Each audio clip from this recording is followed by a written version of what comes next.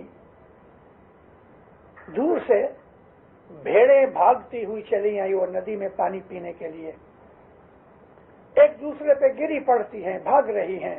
ان کی بے چینی دیکھ کے یحییٰ نبی کہنے لگے، اے خدایا مجھے ایسی محبت دے، یعنی کیسی بےتاب ہے پانی پینے کے لیے، تیرے لیے میں ایسا بےتاب ہوں۔ بھاگتی بھاگتی بھاگتی بھاگتی آئیں، اور یحییٰ نبی کھڑے ہو کے ان کی بے چینی، ان کی بےتابی پانی پینے کے لیے دیکھ کے اپنی طلب مانگ رہے تھے۔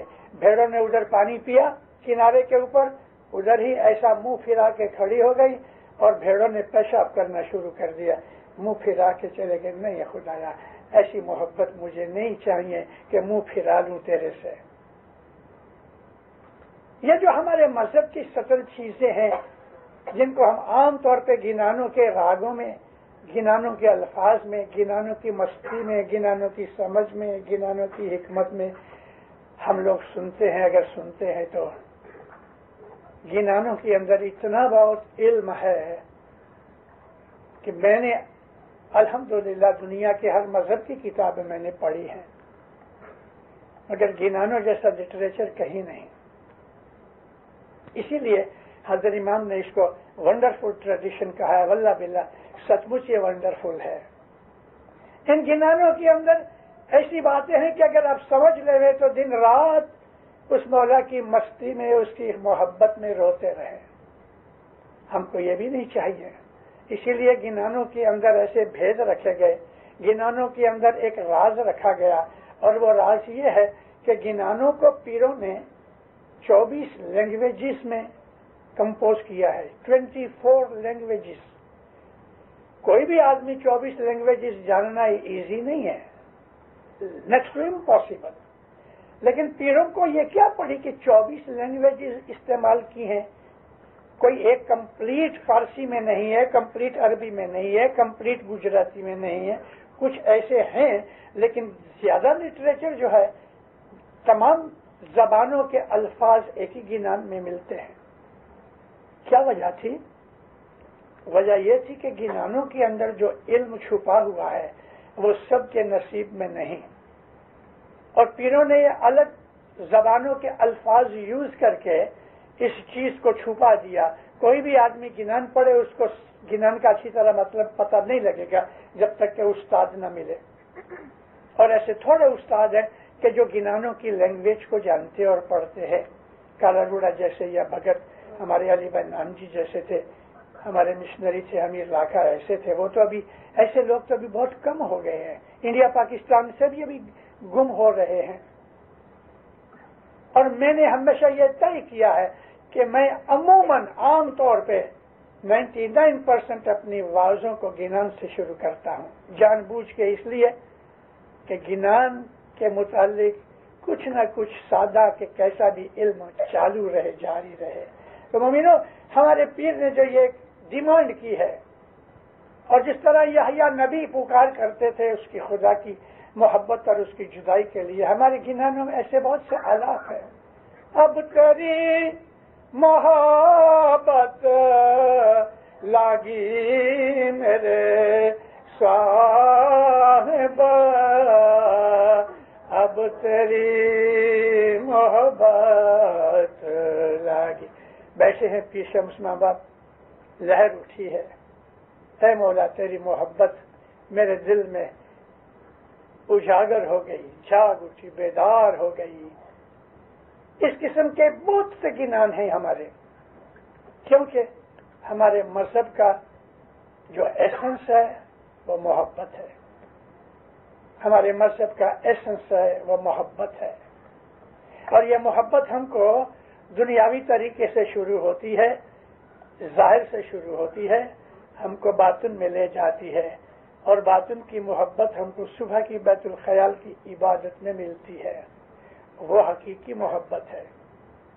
ہمارے اندر امام ہر زمانے کے اندر رہا، جس طرح سے دنیا کے اندر نبی رہے، نبیوں کی امت رہی، نبیوں کے ساتھ امامت کا نور بھی موجود رہا۔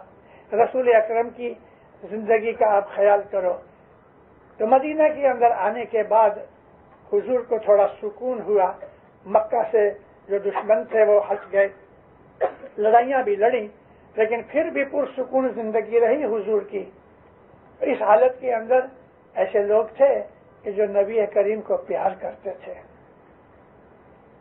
نبی کی عظمت کو جان کے کہ یہ اللہ کا نور ہے، رحمت للعالمین ہے، اس نے مجھے اللہ کی ذات کا علم اور معرفت دی ہے۔ حضور سے لوگ پیار کرتے تھے، سب لوگ پیار نہیں کرتے تھے، دشمن بھی ساتھ ساتھ ہی تھے۔ نبی کریم کو زہر دیا گیا، معلوم ہے آپ کو، اور زہر دینے والے حضور کے صحابیوں میں سے تھے۔ اللہ تعالیٰ کی مہربانی سے نبی کریم اس زہر سے مرے نہیں، لیکن رسول اکرم کو مارنے کی مسلمانوں نے کوشش کی ہے، صحابیوں نے۔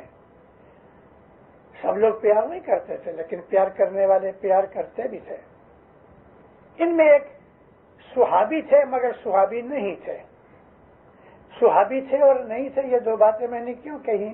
صحابی اس کو کہتے ہیں کہ جس نے نبی کو دیکھا ہوئے، یا نبی کی بات سنی ہوئے، یا نبی سے خود بات کی ہوئے۔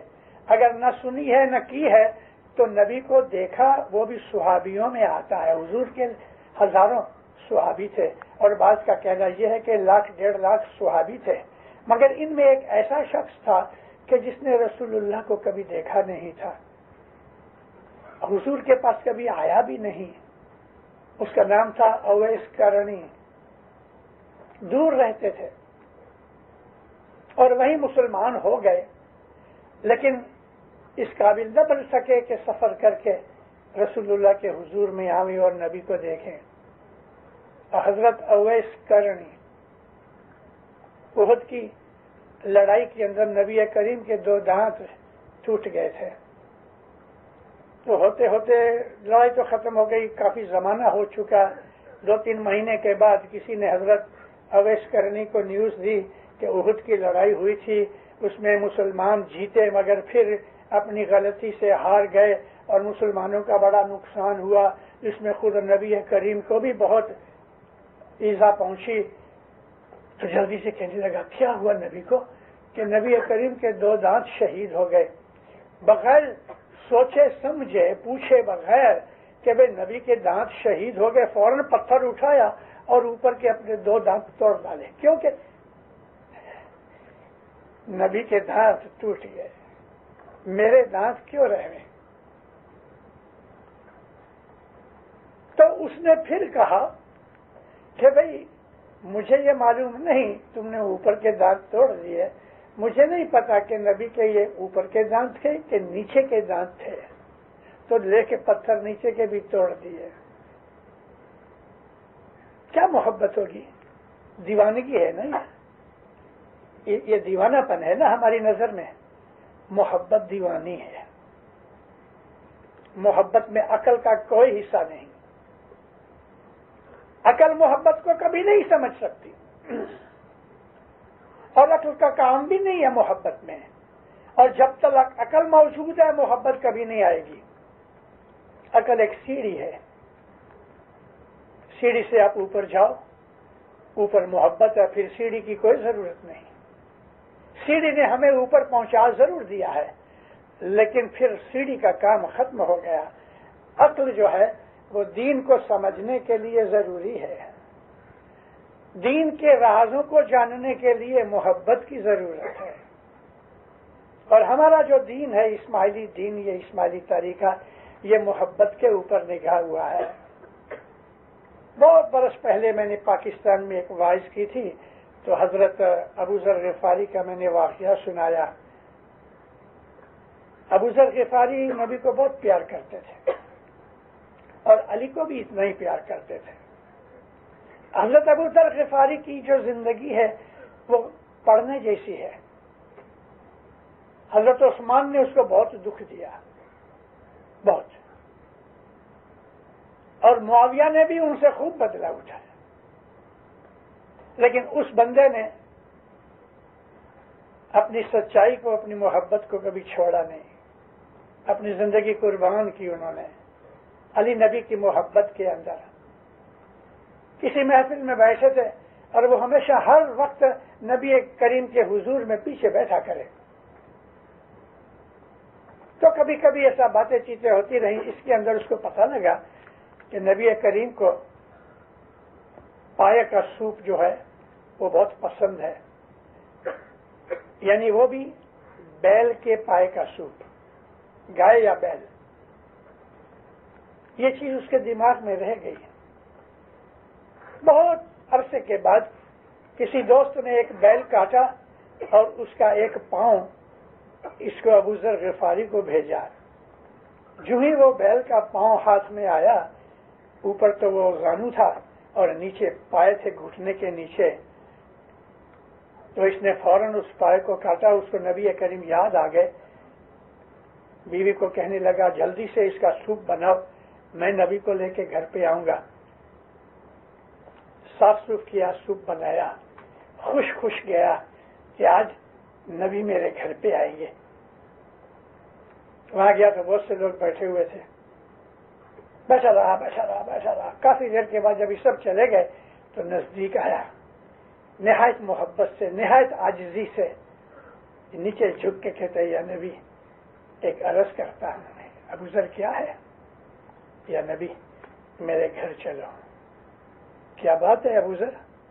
سرکار میرے گھر میں بیل کے پائے کا سوپ تیار ہے، آپ کو بہت پسند ہے، بس میں عائشہ کو کہتا ہوں۔ نہیں یا نبی عائشہ نہیں چاہیے، آپ اکیلے آؤ۔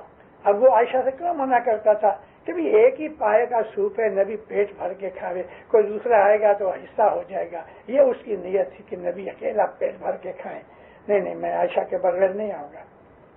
یا نبی چلو نا، نہیں میں عائشہ کے بغیر، یا نبی عائشہ کو چھوڑ دو، پھر دوسری دفعہ نہیں میں عائشہ کو لے کے اٹھ کے چلا گیا، دروازے پہ جا کے واپس آیا۔ یا نبی چلو نا، نہیں میں عائشہ کے بغیر نہیں آؤں گا، پھر چلا گیا، دروازے سے پھر واپس آیا۔ آخر بولا اچھا عائشہ کو لے آؤ۔ حضور اندر گئے، عائشہ کو بولا چلو تیار ہو جاؤ۔ نبی کریم عائشہ کو لے کے اس کے گھر کی طرف چلے، آگے بھاگا جلدی سے، سب بچوں کو نکال دیا، جاؤ تم لوگ باہر کھیلو۔ بس نبی کریم آئے۔ اب دیکھو ایک بہانہ تھا یہ۔ حضور جب اس کے گھر میں انٹر ہوئے تو وہاں ایک بہت بڑی سل پڑی تھی، سل یعنی پتھر کی ایک سلیٹ کی طرح، اور اس کے اندر گھڑے پڑے ہوئے تھے۔ تو نبی کھڑے رہے، دیکھنے لگے کہ یہ کیا چیز ہے۔ وہ کہتا ہے یا نبی یہ میرا مسلح ہے، پتھر کی ایک بڑی سل تھی، یہ مسلح ہے تیرا؟ ہاں یا نبی۔ ابھی مسلح ہونے کی وجہ سے جہاں وہ گھٹنے رکھ کے سجدہ کرے وہاں تھوڑے سے گھڑے پڑ گئے تھے، ڈپریشن پڑ گئی تھی۔ پھر جہاں ہاتھ رکھتا تھا وہاں بھی اور سجدہ کرتا تھا وہاں بھی، اس طرح یہ پتھر کے اوپر تھوڑے سے کھڑے پڑ گئے، کھڈے پڑ گئے. تو حضور پتھر کے اوپر یہ گھس گیا پتھر اتنا. تو اے ابو سر تم کتنی نمازیں پڑھتے ہو؟ کہتے یا نبی میں 50 نمازیں روز پڑھتا ہوں. اب یہ جو کہا تو وہی نازل ہوئی، اے محمد اپنے دوست کو کہو ہمارے ہاں تیری ایک بھی نماز قبول نہیں. رسول اکرم کا کھلا ہوا ہنستا ہوا چہرہ ڈھیلا پڑ گیا. کہتے یا نبی کیا ہوا، میری کچھ بھول ہوئی، کیا کہوں؟ دوست اللہ فرماتا ہے کہ ہمارے ہاں تیری ایک بھی نماز قبول نہیں ہے. رونے لگا. اچھا اللہ کو کہو یہ تیرا کام ہے، قبول کر نہ کر، میں تو پڑھوں گا. پھر وہی اتری، اپنے دوست کو کہو کہ اگر وہ یہ خیال والا ہے کہ میں قبول کروں یا نہ کروں مگر وہ پڑھے گا تو کہہ دو، خوشخبری دو کہ ایک کے بدلے میں 50 قبول ہیں. خوش ہو گیا. اندر گئے، سوپ رکھا. حضور کہنے لگے ابو ذر تیرے بچے کدھر ہیں؟ سرکار وہ باہر کھیل رہے ہیں، بلاؤ سب کو. یا حضرت چھوڑیے نا ان کو، بچوں کو شور بکور کریں گے. اب اس کی نیت کیا تھی کہ نبی خوب پیٹ بھر کے سوپ پیے، بچوں کے آنے سے ان کو بھی دیں گے. حضور تو سمجھتے تھے نہیں بچوں کو بلاؤں، ان کے بغیر میں نہیں کھاؤں گا. بیوی کو بلایا، 2 بیویاں تھی اس کی، بچوں کو بلایا، سارا گھر بیٹھا اور رسول اکرم نے سوپ پیا، بہت دعائیں دی، سب کا پیٹ بھر گیا. اس سوپ میں ایسی برکت ہوئی کہ بچ بھی گیا. چھوٹی سی بات ہے، ظاہری محبت کی بات ہے کہ نبی کو سوپ پلانا ہے. کاٹھیا واڑ میں 70 برس کی بات کرتا ہوں، 1930s کی بات ہے، شاید میری بھول نہ ہوتی ہوئے تو 1934 یا 35 سلطان محمد شاہ ادھر سے آئے یورپ سے. مولا ہر سال اپنی ماں کو ملنے آیا کرتے تھے، ہر سال آتے تھے. اور ہر سال جب بھی مولا نومبر دسمبر میں آوے 1-2 مہینے ٹھہرتے تھے اور پھر سارے ہندوستان اور ارد گرد کے جو دوسرے ممالک تھے، ایران سے، افغانستان سے، بلوچستان سے، ادھر سے لوگ یورپ یعنی رشیا وغیرہ سے بھی ادھر مرید آتے تھے، مہمانیاں ہوتی تھیں. ہر سال میلہ لگتا تھا. مولا کے آنے کی خوشیاں ہوئیں. کاٹھیا واڑ، گجرات، سب جگہ اعلان ہو گئے.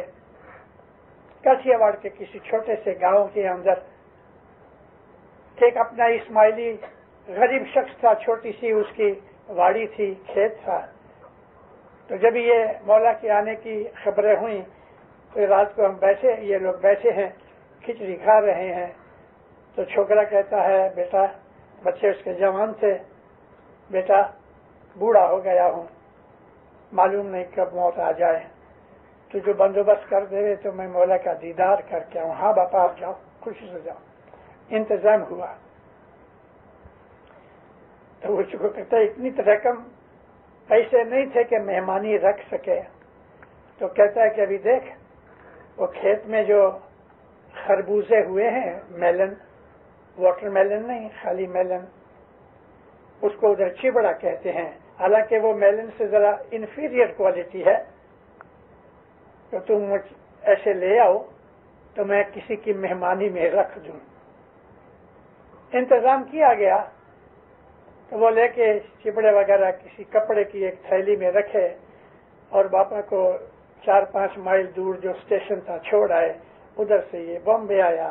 حسن آباد کے اندر وہ زمانے کے اندر لوگ جو باہر سے آتے تھے، حسن آباد کا جو روضہ ہے مولانا حسن علی شاہ مہواب کا، اس کے ارد گرد سو جایا کرتے تھے. ادھر ان دن کو نہا لے ہوئے، باقی رہنے کی کوئی جگہ نہیں تھی. اب جب یہ صبح آیا تو لوگ تو آ چکے تھے، سینکڑوں ہزاروں کی تعداد میں امام کے آنے کا ٹائم ہے. اور اس کی گاڑی بھی ایسے ہی ٹائم پہ آئی. جب ادھر پہنچا تو سارا دربار حسن آباد بھرا ہوا تھا. بوڑھا آدمی، غریب آدمی، کئی دنوں کے پہنے ہوئے کپڑے، اندر سے پسینے کی بو آوے. اب یہ تھیلی لے کے چلا آتا ہے. والنٹیئر نے اس کو اندر نہ جانے دیا، لیکن سائڈ کے دروازے میں سے کسی نہ کسی طرح یہ گھس گیا. اب اس کو فکر یہ پڑی کہ یہ مولا کے نام کے میں یہ خربوزے لے کے آیا ہوں، اس کو کاشیا والی لوگ چیبڑا کہتے ہیں، میں کسی طرح یہ مولا کے پاس پہنچا دوں۔ گھستے کسی والنٹیئر کو پوچھا کہ بھئی میں یہ مولا کی مہمانی لایا ہوں، کیا کروں؟ کہتے وہ مکھی صاحب ہیں۔ اس کو جانے دیا، مکھی کے پاس گیا، مکھی صاحب نے اس کو کہا کہ بھئی ٹھہرو۔ وہ زمانے کے اندر کرتا ہرتا ہمارے جویری تھے، کامڑیا قاسم علی جویری، بڑے ڈسپلن آدمی تھے، جیسی تیسی بات ہو نہیں سکتی تھی، تو کسی نے اس کو وہاں تک پہنچا دیا۔ کامڑیا نے کھول کے اندر جو ہاتھ لگایا تو ہاتھ اس کی انگلیاں چیبڑے کے اندر چلی گئی، وہ گل گئے تھے، نرم ہو چکے تھے۔ حالی سی تو مولا مٹے لے آوے چھا، والنٹیئر کو بلایا، اس کو بولو ادھر پیچھے اس کو کھڑا کر دو، دیکھو یہ کہیں ضرور آوے جاوے نہیں۔ اس کے اوپر تو جیب نکال دیے، کھڑا رہا، تیسری چوتھی لائن میں اس کو رکھ دیا۔ دروازے کے نزدیک ہی رسے باندھے ہوئے ہیں، اس طرف مرد ہیں، اس طرف عورتیں ہیں، اور ادھر لوگ ساری جماعت بیٹھی ہوئی ہے۔ تھوڑی دیر کے بعد دھنی ماں باپ کی گاڑی آئی۔ عام طور پہ مولا اندر آوے، حسن آباد کے روزے کے نزدیک گاڑی آوے، یہاں مولا اترے، دعائیں دیوے، اوپر جاوے یا نیچے جیسی اس کی مرضی۔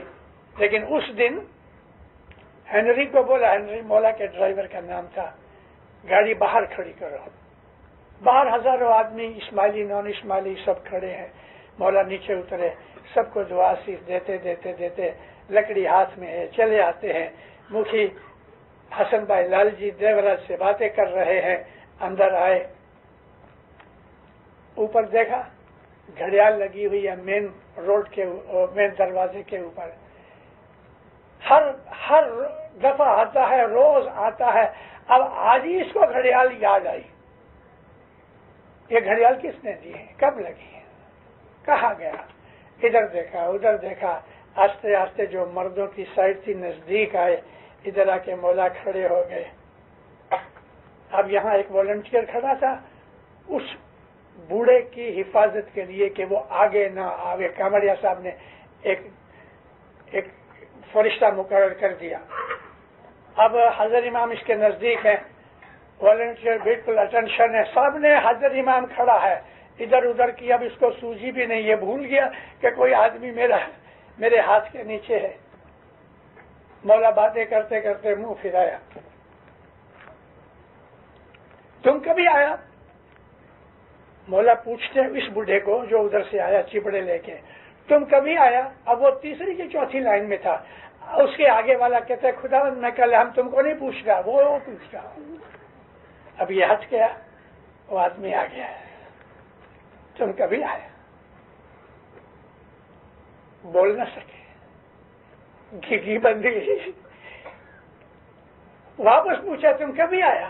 لوگوں نے کہا مولا پوچھتے ہیں، سن تو لیا تھا لیکن ہمت نہ ہوئی۔ آخر اس نے بولا خداوند آج صبح آیا، ہمارے لیے کیا لایا؟ غریب آدمی ادھر سے کاٹیا واڑ سے چلا آتا ہے، بدبو آ رہی ہے بدن سے، اس کے پاس پیسے نہیں، کچھ نہیں، اس کو مولا کہتے میرے لیے کیا لائے؟ تو کہتے ہیں سرکار کھیت میں سے میں چبڑے لایا ہوں۔ ہیں آگے کیے، ابھی چبڑے نرم ہو چکے تھے۔ مولا نے اندر سے ایک چبڑا نکالا، گلا ہوا ہے، نرم ہو چکا ہے، ناک کے پاس لا کے صاحب سونگتے ہیں۔ چبڑے کی بھاس وہ کوئی پھول تو نہیں ہے، لیکن اس کو سونگنے کی ضرورت کیا تھی؟ یہ چبڑا نہیں سونگ رہا تھا، اس کی محبت سونگ رہا تھا۔ ماشاءاللہ ماشاءاللہ۔ ہنری کو بلایا، اس کو بولا کہ یہ گاڑی میں رکھو اور اس کو بولو سلیمان کو، سلیمان نوکر تھا صاحب کا، اس کی آئس کریم بنانا، میں لنچ میں یہ آئس کریم کھاؤں گا۔ ارے کہاں کے چبڑے، کہاں کا انسان جس کو کوئی جانتا بھی نہیں، تو میرے لیے کیا لایا؟ محبت کے اصول محبت والا ہی سمجھتا ہے۔ ہم نے اپنے حضرت امام کو نہیں سمجھا اچھی طرح سے. مومنو، حضرت امام جو ہے وہ اللہ کا نور ہے، اور اللہ جو ہے وہ اپنے نور کی معرفت ہمیں ہدایت کرتا ہے. یہ اس کا مطلب ہے کہ امام ہیں وہ اللہ کی نور کی معرفت سے ہمیں ہدایت دیتے ہیں. اور جس طرح اللہ محبت والا ہے، ہم کو ہمارا حضرت امام ایسی ہی محبت کرتا ہے. ہم نے حضرت امام کو جانا ہی نہیں. اگر ایمان کی محبت ہمارے دل کے اندر ہے تو کوئی بدی برائی، کوئی آفت بلا ہمیں ٹچ نہیں کر سکتی.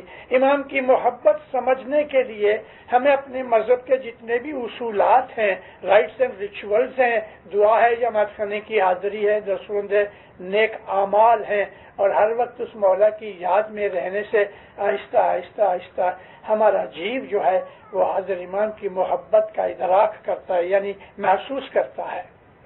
اور جب محبت بڑھتی ہے تو ہماری عقل کے اندر، ہمارے مائنڈ کے تھرو سے، ہمارے آثار، ہمارے اعمال، ہمارے ایکشن کے تھرو سے ہمارے مائنڈ کے اندر اس کی محبت بیٹھتی ہے، اور انٹیلیجنس کے ساتھ مل کے ہمارے روح کے اوپر اس کا اثر ہوتا ہے، اور پھر وہ ہمیشہ ہمارے دل میں رہتا ہے.